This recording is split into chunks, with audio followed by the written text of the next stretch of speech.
At Air Station Kodiak, Drop, drop, drop. the Coast Guard flies deep into the Arctic to help one of their own. They could potentially lose the capability to use 2 of their engines. Alaskan waters prove to be treacherous for one fisherman. Tilt his head back. His breathing is really shallow. Hey, it's okay.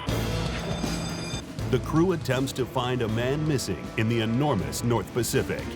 You know, you have the potential to save someone that's out there. And a rescue swimmer has to jump ship after an injured fisherman goes for one wild ride. You can clearly see that our survivor who's in for the ride of his life. The vast Alaskan wilderness, a place where beauty is cloaked by danger.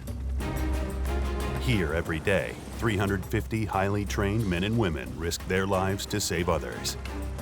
America's deadliest waters are protected by Coast Guard Alaska.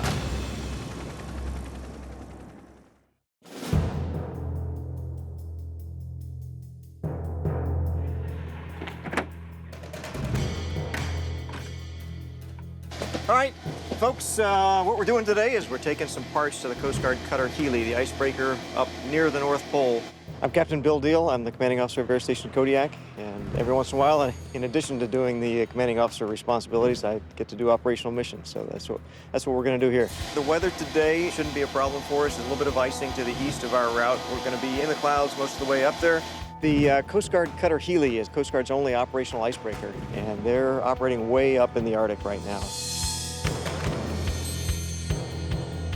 They're fairly close to the North Pole, and they're having problems with some of their systems. The cooling system in one of their engine rooms has had a problem they've repaired several times, and they're afraid it's not going to hold, and they could potentially flood an engine room and lose the capability to use 2 of their engines. Our total transit from here to scene is just under 2,000 miles, so it's a long way. We're looking at just under 12 hours of flight time. Anybody have any questions? Okay, let's do it. The departure procedure is the Cody 6. And straight shot from there. Simple flight plan. Any questions with that? Not at all, sir. Well, the icebreaker's so far north, they've been operating real close to the North Pole, and that is a long way up there, so we've got to fly directly to them. 5.5 hours out there, dropping the gear, and then 5.5 hours of flying back. But it's a doggone long way. Flying up near the North Pole is no easy feat. The distances are vast, and there's not a whole lot of options if we have an in-flight emergency. And we're starting to descend. It says we're heading northeast. How's your wet compass? It says we're heading west. Well, the magnetic compasses start doing weird things up there. Fortunately, we've got pretty good systems in the C-130. Our compasses are stabilized by gyros. We also back that up with GPS. Satellite info is telling us we're pointing the right way, even though our different magnetic compasses is pointing all over different directions. Our gyro compass is somewhere in between. It's fairly benign as long as everything works just fine, but if we did have to go back to old school magnetic compass stuff, it could get a little exciting. I got him at 25 miles out on the radar. Funny how this goes from hours of boredom to just all of a sudden things happening quickly. Once we got down on scene, we were able to see the cutter. We weren't sure what the ice was going to look like, and once we got down, it would look like pancakes about 2 miles in diameter, and they're all wedged in together. So we tried to find the largest pancake, which was just off the port side of the cutter. So we're planning on doing a series of 3 pads drops. The first one is going to be the metal can, and that's close enough to 500. We're opening lock, docks pumps off. All right, target's in sight. Roger, 30 seconds standby. Standby with 1 pad, pin fold, strobe on. Drop, drop, drop. Okay, Healy says they see it. They say it doesn't look like it went through the ice, so hold. This will be the second drop run. Drop, drop, drop. Soy. Back aboard. Drop, drop, drop. Soy. Bags aboard. We made several approaches and 3 successful drops to the big pancake. They essentially pulled up next to it like an ice dock and unboarded and walked around the ice and grabbed their parts. Well, that was smooth. Nice job, guys in the back. Yeah, that was great.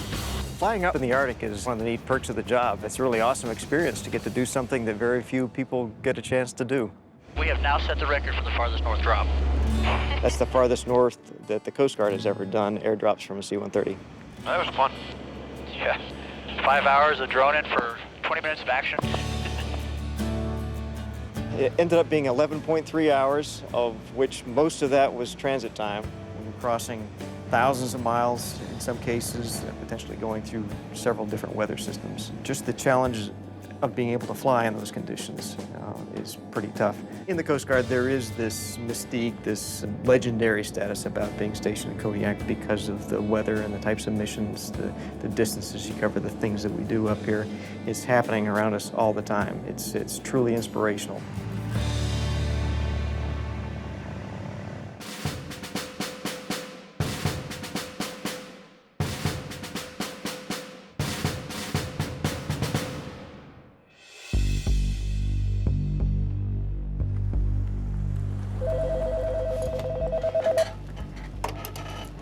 Operations Lieutenant Forsyth.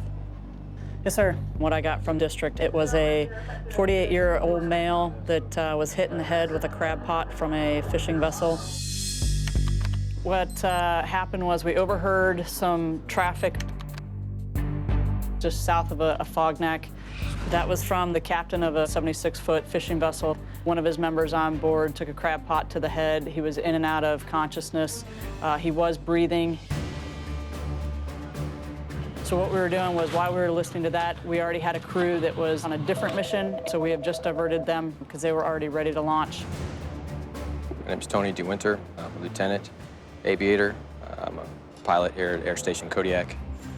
A call came in about 12:30 that they needed us to reconfigure for search and rescue. 40 miles to the west of here, just on the other side of the island of Kodiak, for a fisherman that had been hit in the head by a crab pot, about 700, 800-pound piece of gear, and so they wanted to get him off the vessel as quick as possible. We'll keep this heading right now about 265, and it's going to be about a 70-foot hoist. And we'll maintain 10 feet vertical and horizontal obstacle clearance. My name's Rafael Aguero, and I'm a rescue swimmer at Air Station Kodiak, Alaska. This is going to be a trail line delivery of the swimmer to the aft section there of the Van Elliott. Once I got on scene, the seas were kicking at about 8 foot, so there was a pretty good roll going. Okay, hoist is to all. I had the EMT kit on my back, so it was, 50 pounds of added weight going down on the hoist to the back of the boat. Swimmer's going. Swimmer's outside cabin door. Load check. Swimmer. Load check. Complete. Swimmer's going down. Roger. So we have a nice hoisting area to lower Ralph down to. I'm gonna lower him down with just a bare hook, just straight on the hook, harness him down. Swimmer is on deck. Roger. I got down to the deck just fine, and I assessed the patient. His eyes were normal. They weren't dilated or constricted. He was talking to me face to face, and it appeared that nothing was wrong with this guy at all. Just, he got whacked in the head pretty good. All right, rescue check is complete. Ready for one. Trail line deployment of the litter. Roger. And you can begin the hoist. Roger, target site. Trail line, go to the cabin door. They sent the litter down, and I put the guy inside of the litter, and I put him in a neck brace. I put him on a backboard as well, just as a precaution. Brad, you need to put his head in first or feet in first for an injury like this? We're just gonna bring him in head first, and then someone can still get next to him right here. All right. Litter the vessel. Clear back up 30. Trailer is still on deck. That was a little rough. Sorry. All right. Litter is outside the cabin door. Bring him there in the cabin. So I lift the litter up, and I notice that the guy is getting kind of scared, which is usual because you're strapped in, laying on your back, getting hoisted to a helicopter. So I bring him in and kind of push him up towards the front of the helicopter. Rescue check was complete. Ready for one bear hook to cover the rescue. Roger. Begin the hoist. Roger. Target site. Swimmer is clear of the vessel. Lower back on 30. So I lower the hook back down and lift Ralph off the boat, bring him back into the helicopter. And we're sitting there. Ralph begins his assessment of the guy, and we notice that he's not doing so hot. Right now, he is seething. Yeah, his breathing is really shallow. I looked at him, and I can't say for sure, but it looked like he was having a full-blown seizure in the back of the helicopter.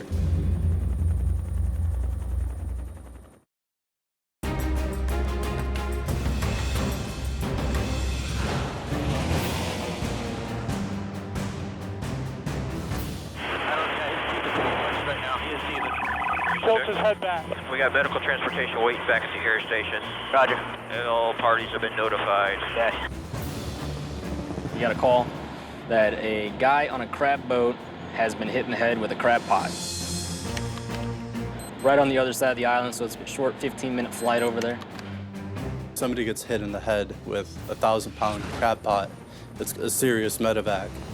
Once I got on scene, it was a pretty standard hoist. I assessed the patient, and the patient appeared to be fine. They sent the litter down. We lifted this guy up to the helicopter, and it looked like he was having a full-blown seizure. Is he just nervous, guys, or? He's clenched up really tight. Yeah, he's been like that since we got him in here. He's been clutching that cable. How tight is this around his neck? I don't know. I gotta take it off. He starts seizing, holding on to the D-rings of the litter, and he will not let go. I really didn't know what was going on. I open up our EMT kit, and my first thing is to just assess his airway, making sure that he's breathing. Yeah, his breathing is really shallow. We're getting him up on oxygen right now. I'll pump this while you get it ready. Do it nice and slow or what? Yeah, about 20 times a minute. His teeth are all tight. He's seizing, so we go into emergency mode. Tilt his head back in order for the breath to go in. Hey, it's okay. Yeah, he's not getting the... It's okay. Here, let me get back there, Brad. All right. Yeah, he's freaking out. Take the scissors, go ahead and expose his chest. All right. His chest is rising and falling, right? Can you see it? Can you feel it? Let me get down. Yeah, he's breathing. Breathing? Yeah. His whole body is he's tensed up. Could you pass along that he's possibly having a seizure, sir? We can, Roger. Alpha State Kodiak, Juliet 03. Patient possibly seizing, having seizures. Please make sure it's past the medical personnel and let them know we will be making a ramp arrival to make sure the ramp is clear for our arrival. I put him on a ventilator to assist him with breathing. I noticed that his eyeballs were constricting and also dilating, and I've never seen that before. It's the first time that's ever happened to me. He was breathing so rapidly and so erratic that I was concerned with his heart, and I put the AED pads on there. It's an automated external defibrillator. All right, it's analyzing. Don't touch him. All right, don't touch him. Clear. My main concern was making sure that his heart wasn't going to go out, and if it did, I was ready to push that button and give him a shock. Hear me. Hear me. Chest going up and down. Can you put your hand on his chest? Yeah, it's going up and down. Yeah, he's taking some deep breaths right now. His heart's still moving. Probably going crazy right now. Yeah. Put a blanket on him. Coast Guard helicopter 6003 is about to pass 800 inbound to Kodiak Airport. He came too, sir. Good. I'm glad to hear that. All right? Yes, sir. He came too. He's telling us we're crazy right now. Roger. He wants to get on the ground. We're almost there. All right, airspeed's 50. There's our ambulance. Roger. As we near Kodiak, I could hear him over the noise of the helicopter going, "Where am I? What am I doing? Am I on the ground yet?"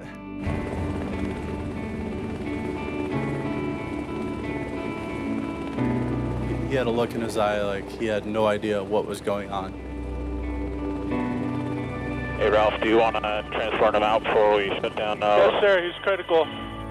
I feel that it was my most difficult case because it was the first real medical case that I have ever done. You know, I questioned whether or not I knew what to do, but instinct just sort of took over. Instinct and training took over, and I got it done.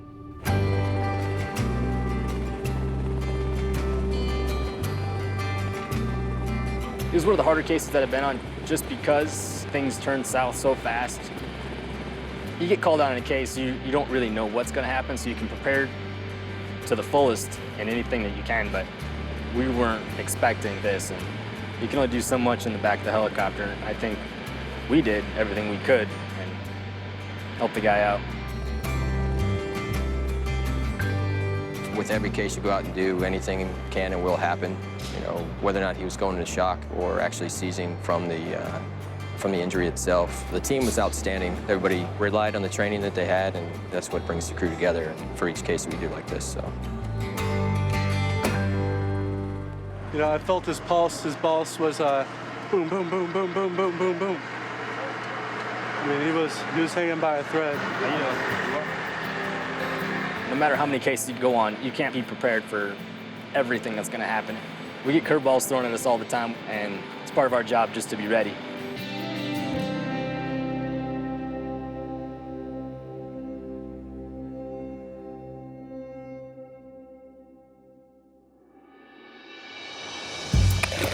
It's all about training. It's about memory, muscle memory, about training and training and training and training. That's what we do. Getting launched for a person overboard 900 miles away from Kodiak is definitely a challenging case in itself.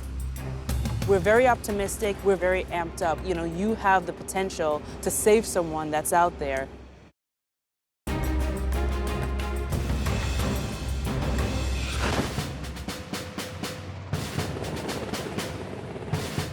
All right.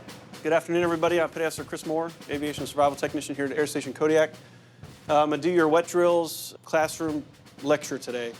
Wet drills are a Coast Guard mandated annual requirement. You know, we run through their survival vests, we go through their rafts, all the survival items they can find in them. It's very important. All right, I need a volunteer. Yeah, Steve! Here you go, buddy. You want to Put it on. Put it on. Can you put this blindfold on when you're done, sir? Here in Alaska, the elements will kill you without the proper training. So this is why we stress as much as we stress to them about these survival items and run them through drills on where it's at and how to use it. Steve, can you find your Mark 124? Got it. Can you find your 406? All right, good job. Go ahead and take it off. Give him a round of applause. I want you guys to come over here and get in your Gumby suit. This is what we call the crab cooker. It's a second stop in our annual wet drills. Yeah, what's going on? Here for the fun. All right. We have to do this once a year, just practice our survival training, spend some time in the classroom first, and then doing all the stuff out in the water, and then we'll go to the pool and do our swimming drills. We found in the past when we've had mishaps that this training has been real helpful, being able to get out of the aircraft and knowing what to do once they got out. This is the raft part. We're gonna swim out to the raft and we'll link up in a centipede style. All right, C-130 is overhead. How are you guys gonna signal? Then we'll do some signaling, kicking with our legs and stuff, and all swim out to the raft together. And then once we get in the raft, we'll go out and apply some of the classroom stuff that we've just reviewed. We have a pole. What are you gonna do about it? Patch it. Patch it with what? The little patch kit. We have a patch kit. Say the hole is too small for the actual little plunger that you put in there. Right, cut it, make it bigger. Yearly wet drills for all aircrew members. It's a controlled setting. We're just here to make sure that everybody knows what to do in an emergency situation. After they get out of the life raft, they're going to come back to the pier, and then they're going to light off some live pyrotechnics. It's an annual requirement that they get to at least see one shot off, but we have enough to where a couple people get to shoot them off. All right, go ahead and hold the handle down. Now all you're going to do is pull it, and you're going to toss it over onto those rocks.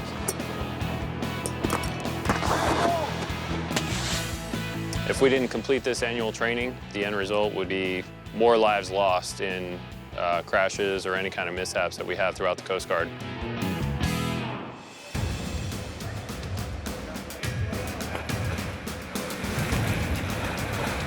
The fixed-wing air crewmen are going to go up to the pool after this, and they have their annual swim in the pool. And it's a more controlled environment there, but they'll have to swim in their flight suits and with their vests on. After the rotary wing air crew, they have to do what we call sweat training. It's our shallow water egress trainer. The shallow water egress trainer is our trainer that we use, and we flip them upside down in the pool, so it's a more controlled environment, but they have to learn how to egress, simulating an upside down helicopter in the water. 1, 2, 3. It's all about training. It's about memory, muscle memory, about training and training and training and training. That's what we do. We train all the time and we test all the time.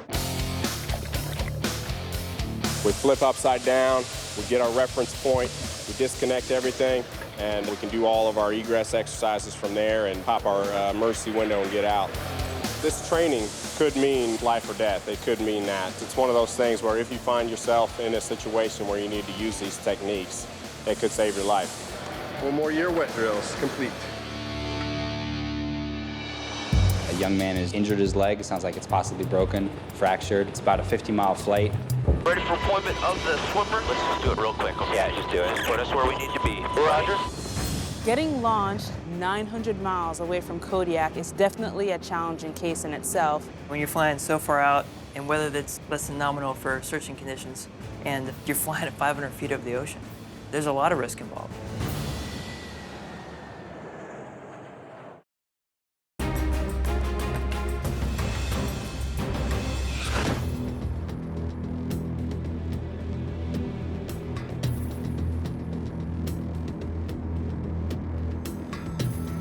Hi, it's Lieutenant Breckel on the ODO desk at Kodiak. How's it going? The aircraft commander just wanted me to call you guys, and he just wanted to confirm you guys he saw it was like a 5-leg parallel search. We got a call from District 17 Command Center requesting to launch a C-130 for a man overboard about 950 miles southeast of Kodiak. So it's almost like flying across the United States, to go there and come back. Probably like flying to Tennessee from Seattle. We going with the 09? The multi-engine fixed-wing aircraft, like a C-130, is what is used in this type of case. The helicopter assets just don't have the range to go this far. 900 miles south of Kodiak for us, it's pushing the edge of our envelope for us to go there, but it is certainly doable. Coast Guard Rescue 1709, I understand still on the ground at Kodiak. That's affirmative. Taking off in approximately 15 minutes. My name is Lieutenant Janine Menzie. I'm currently stationed at Air Station Kodiak, Alaska, and I'm a C-130 pilot here. Getting launched for a person overboard 900 miles away from Kodiak is definitely a challenging case in itself. But even if it's a grim picture that we're painted, we're very optimistic, we're very amped up. You have the potential to save someone that's out there. And the DF-430 is not getting any type of beacons. No, so Sheriff's Council has the corner points for you. We don't need to put those in our search action plan in the computer. Okay. We got a search action plan, which basically gave us the position where the boat was, where they thought they lost the guy, which was down here. And then where the boat was there, which is about 350 miles, which gave us a track line, where to start, where to finish, I would probably say go to the farthest point first, just since the boat's coming back the opposite direction. When you're flying so far out, and weather that's less than nominal for searching conditions, and you're flying at 500 feet over the ocean, there's a lot of risk involved. Just to advise you, we are on scene in the search pattern. Roger, unlimited visibility. Standing by, channel 16. For this type of track, we usually do what's called a Charlie Sierra search or a creeping line search, and so we usually go back and forth over that track line. Anything? Something in the water right there. It's 2:30, 3 o'clock right now. About a mile out. Yeah, that's it. You got it, co-pilot? Roger that, sir. Another tree? Yeah, it's like a log. It's a tree. If we find them, we'll drop our survival rafts and then look for any vessels in the area that we can vector them in so they can rescue the survivor. Worst part about these missions is just trying to stay on focus. You just got to remind yourself there could be people floating around in that water right now. Yep. You really just never know. A lot of people have that drive and have that fire inside them that they do want to survive when they're out there. We try to stay as optimistic as possible. There's a little boat up the left here, just in the left scanner window, or maybe that's a tree. You see it straight down? Yeah, it's just some wood. All right. Wood. After searching for a couple hours on scene, you realize that he had been in the water for more than 22 hours. And even if he's wearing a survival suit, survivability may be something that is questionable at this point. Those times are a little bit disappointing, but at some point you really do have to come back, for the safety of the crew, for the endurance of the aircraft. Coast Guard inbound to Air Station at this time. And I'd like you to secure our guard. Roger. All right, they know we're inbound. Guard is secured. For that crew at that time on that sortie, you've done all you can do, and now it's time to go back to land. So it's a little disheartening to know that, you know, you didn't find them.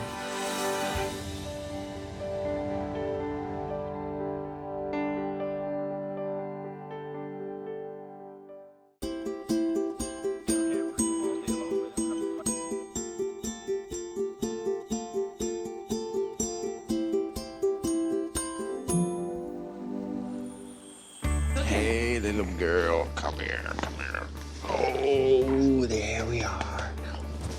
My husband's name is George, and he's also a pilot in the United States Coast Guard, and we also have a daughter who's 7 months old right now. When I come home from cases like this, missing people, it really makes me just want to pick my daughter up, give her a kiss, give her a hug, then, you know, decompress all the information. Oh, you're good at this already. Flip to the electrical section. There we go. That's what I do every night, study. Hello. Hey, guys. How's it going? My wife, Janine, is making some halibut tacos and also some chicken that she makes up pretty well. So we invited just a couple friends over and share some good food and drink and talk. Your girlfriend is happy to see you.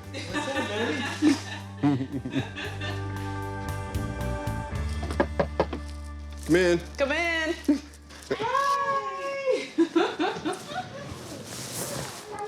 Look who it is. Alyssa's been waiting to see you. Hey, how you doing? Good, how are you, George? My good friend Amy is in town tonight. She was a roommate in flight school, so it's really nice to be able to get together with her. The other person we have over is Jim, who's just around the corner from us, and he's been stationed with us before in Clearwater, Florida, so it's really nice to get together with him as well. So how do you like flying up here?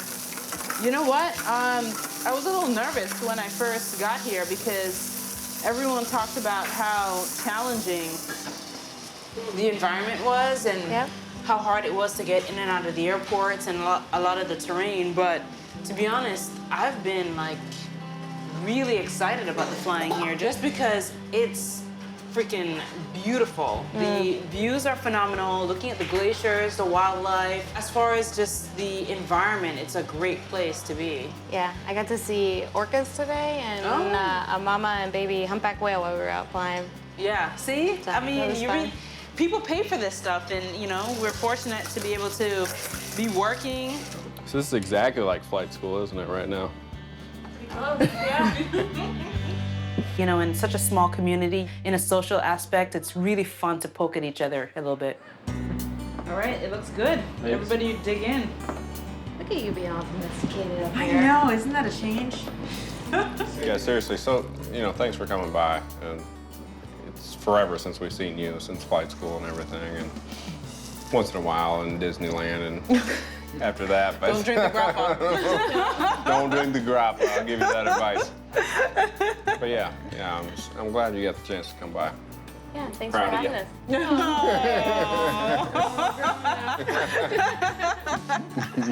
us. And Jim, it's always a pleasure. Thank you, George. It's very nice.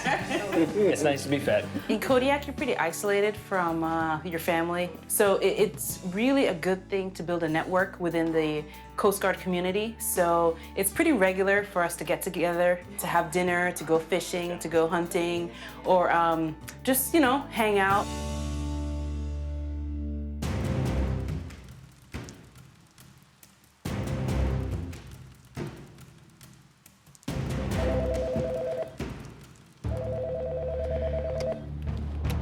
Air Station Kodiak ODO, Lieutenant Coburn speaking. Eric, do you have a second? I'm looking forward to celebrating my wife's birthday tonight. Normally we get off duty at 4 o'clock. Half an hour before that, alarm goes off. Sure enough, we got a medevac. A young man has injured his leg. It sounds like it's possibly broken, fractured, and it's time to do some flight planning. Hopefully about 20 minutes on scene, then about half an hour back over town. Fishing vessel Canusa. Flight surgeon told me to give him morphine, so that's probably one of the only things I'll be doing other than vitals. They're going to be airborne really soon. The first thing we find out is the position. Luckily, I've got a real sharp operations duty officer who's already plotted the position for us. You guys are up to speed on what the general plan is? We've got a picture of the vessel on Coast Guard file to take it with us in the helicopter to see what are some of the hazards that we're going to deal with as we try to negotiate pulling this guy off. I want to get out of there as fast as I can. This is going to be a lot harder than we thought.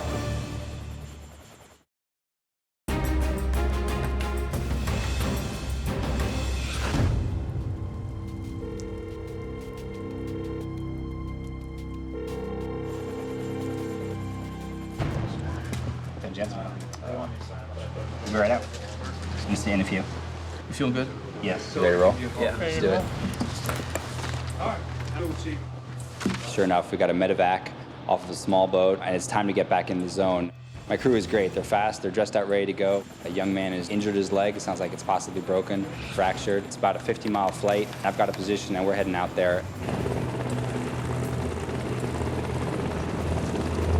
Hey Jim, welcome to duty. The world's kind of exploded in the last little bit. 15 minutes ago now, motor vessel Tanushko, they called it the Coast Guard, said, hey, well, we've got one of our crew members, his leg got caught in a line. The leg is twisted, snapped off to the side, he's got a bone sticking out, lots of bleeding. In the meantime, they've rigged basically the best kind of splint that they could. And they're bringing him back here? Yeah, the plan's going to bring him back here, so you're going to need to call the Kodiak Fire Department for the person's transfer, and the ambulance probably, I'd give the ambulance a shout in probably about 10 or 15 minutes. Let them know they got somebody coming in. So these guys are up here, basically the north side, 60s en route. They're probably going to be going for the Whale Pass, low vis route right now. I'm said pilot, you said co-pilot. Rhino bug, 200 pilot, and co-pilot. Okay, co-pilot action. Just back me up on everything. Keep me on anything off by 10 degrees or 10 feet. I'll kick the nose to about 270 once we start hoisting there. Sitting in a hover 90 feet over this boat, you truly get a sense of how bad the hoisting area is. There's dangers both for the crew of the boat and for the Coast Guard. Those fishermen are dealing with crab pots, lines, anchors, buoys. There's all sorts of stuff that can potentially injure them. As for the Coast Guard, what I'm looking for is an open area, and unfortunately in this case, I'm not going to have it because there's cranes, radio antennas, and possibly entangle our rescue hoist. Sounds like the situation. Yeah, cool. 517 north. It was a tib-fib fracture, an open fracture, and there was blood. And from the severity of what we were told, what we needed to do is help him get pain management as soon as possible. Rescue checklist complete. Ready for appointment of the swimmer. Lures ready. Okay, and you can pretty much calm me down. I don't want to go any closer. It was a high hoist. It was a little higher than I'm used to. I was like, oh, we're a little bit higher. It might take a little while to get down there, but the helicopter was right where it needed to be. It's just the wind and the rotor wash and the waves. So we're going down. Easy forward and right. Easy forward and right. Easy forward and right. We're getting flown all over the place. Just put us where we need to be. Roger. When you're that high, you could easily wrap your hoist cable or a trail line around one of those antennas. The flight mechanic, Steve, was telling me the positioning over the boat, and my co-pilot, Jess, telling me the altitudes. Just kind of take it all in and put in a couple of control inputs to stay on top of the boat. Swimmer is on deck. Roger. Swimmer's disconnecting. Swimmer's on deck. It looks good. Disconnect, the swimmer's away. Yeah, swimmer, we're gonna go ahead and go with the litter if you're okay with that. Roger. There were a lot of cables and support cable that were coming off of the top of the boat. At a certain point, we just said, you know, we picked a spot. Be careful. Let's take it nice and slow. But we got it done. Swimmer is sending survivor. Oh, he looks like he's in pain. They had his foot splinted up. He had his extra tough boot on, and then they actually used line with pieces of wood. And the wood actually had nails sticking out of it. I didn't even bother messing with it. He was hurting, and when we would move him around, he would let us know it hurt.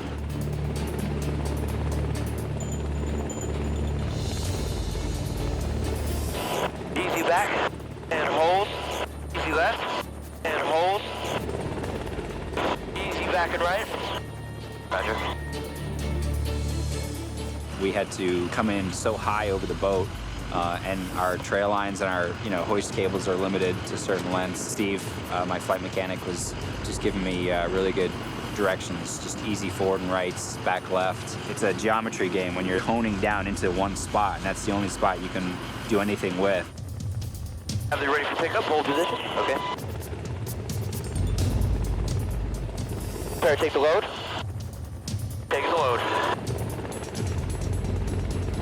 Picking up one patient still takes surprisingly long because of the amount of stuff that's got to happen. Putting him in the litter, you know, that's why we put Eric down, so we can get him in the litter, get him strapped in good and tight. We have a plan when we put Eric down, but as soon as he's off the hook, they're on their own. Roger, vessel Tanisha. They have the patient in the basket and getting ready to hoist him up into the helo. Talk to you in 15 minutes. How copy over? Pick up, easy left. Got good position. I'm gonna give us some slack. Back to the situation. Having a hard time being flown all over the place. Let's just do it real quick. Okay? Yeah, just do it. And hold. He's good. Directly below us. The thing that I was most concerned about was bumping the patient in the litter. It's a treacherous ride coming up any kind of rescue device into a Coast Guard helicopter. You can clearly see that our survivor is in for the ride of his life.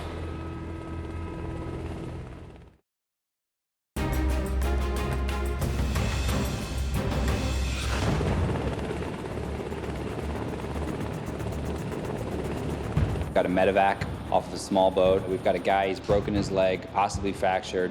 There's blood on deck. I've got about 60-mile-an-hour winds coming off of the rotor wash. And now all of a sudden I'm putting a guy strapped to a cable in this entire environment. And so it's unstable and the guy's gonna start spinning. We're gonna try to minimize that by minimizing the time that our survivor's sitting on that rescue hook. Litter just below the cabin door. All right, litter is outside the cabin door. Litter in the cabin. Litter inside the cabin. We'll bring the survivor into the cabin door.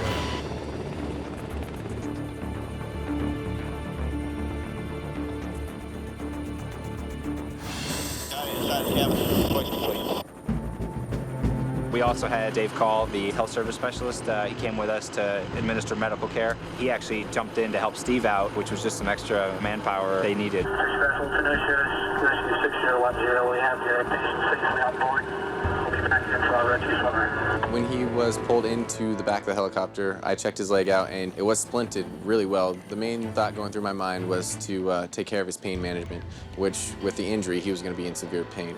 So I broke out the morphine and I gave him 2 milligrams just to kind of take the edge off a little bit, which helped. He definitely relaxed a lot more.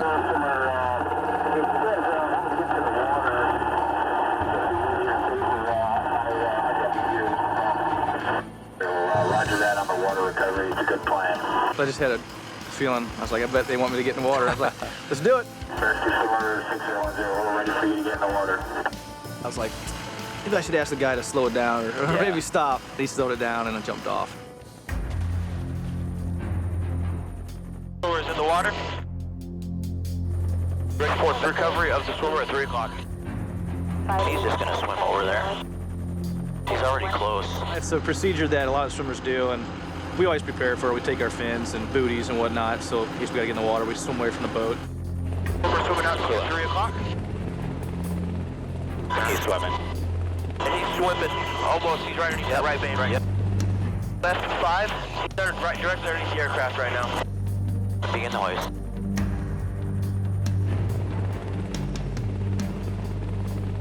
And the swimmer is just below the cabin.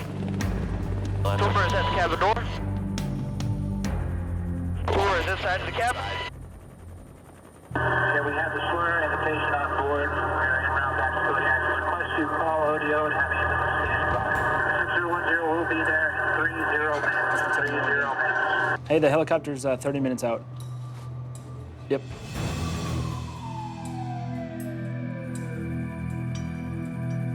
It was a high hoist. It was a little higher than I'm used to.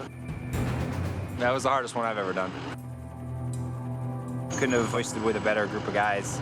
With Eric, Steve, Dave Call, and Jess, my co-pilot.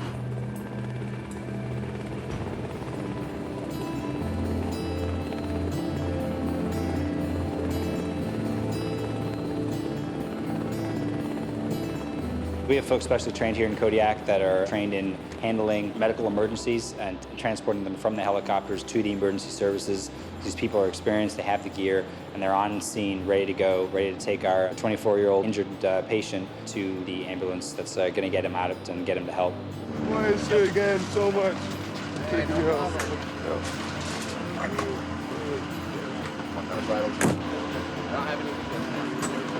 gonna be late for my wife's birthday party, so I gotta go. But I'm not home right now. I'm sitting here talking to you guys, so I gotta get out of here.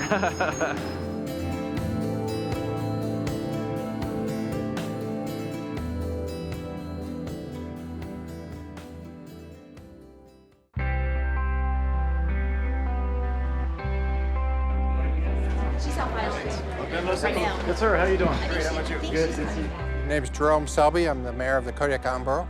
We're at the annual Coast Guard Appreciation Dinner. It's an event where we celebrate Coast Guard being in Kodiak. This is the best relationship between the United States Coast Guard and a community of anywhere in the United States. And so we all like to, at least once a year, get together and let everybody know we appreciate each other, and we're going to continue to work together on a close basis. All righty. Good evening, ladies and gentlemen. We're glad that you guys are here tonight. With events like this, the community of Kodiak very eloquently lets us know how they appreciate the Coast Guard. So in my simple way, let me say the feeling is mutual. There's so many places I've been where the community doesn't really understand what the Coast Guard does. But here in Kodiak, it's a lot different. You are part of America's finest, and it is a privilege and an honor to have you serving this great country here on this little old community on Kodiak Island. When you folks have rescued somebody, or when you folks have done something outstanding, and sometimes we don't get a chance to really say thank you. So we like to take this one night a year and try to make sure that we say thank you, and that everybody in the Coast Guard knows just how much we really do appreciate what happens.